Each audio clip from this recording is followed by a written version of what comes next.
lähtee ajalla sähköauton, koska aillaan tämmöisellä saksalaisella laatuautolla kuin Mersu. Ja kuulette varmaan ton piippauksen tuossa taustalla. Niin.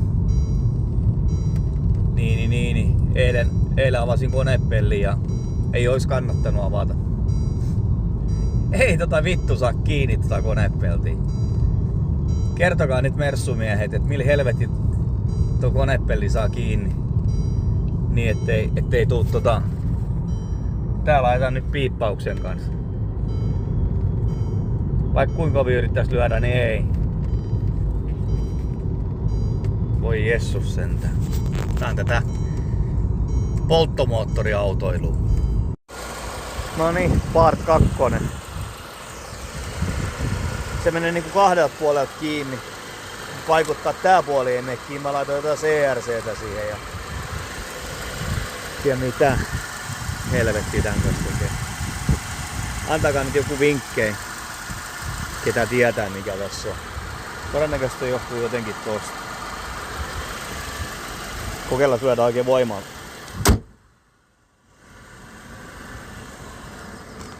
Ei hävinnyt punainen valo.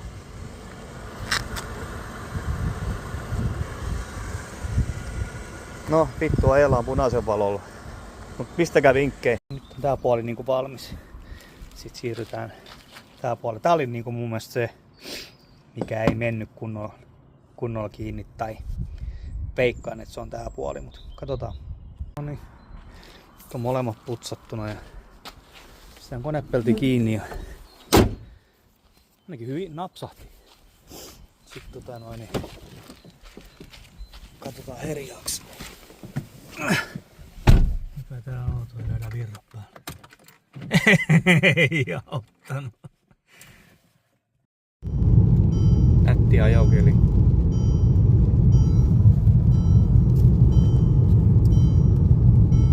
Tässä on 100 rajoitus, mutta en kyllä viitti 100 ajoittaa sen. No niin, nyt tuli uusi ominaisuus. Pyyhkijät toimisi niin kauan kun tulin kotipihaan ja pistin pakin päälle ja alkoi pätkimään ja nyt ne ei toimi enää ollenkaan.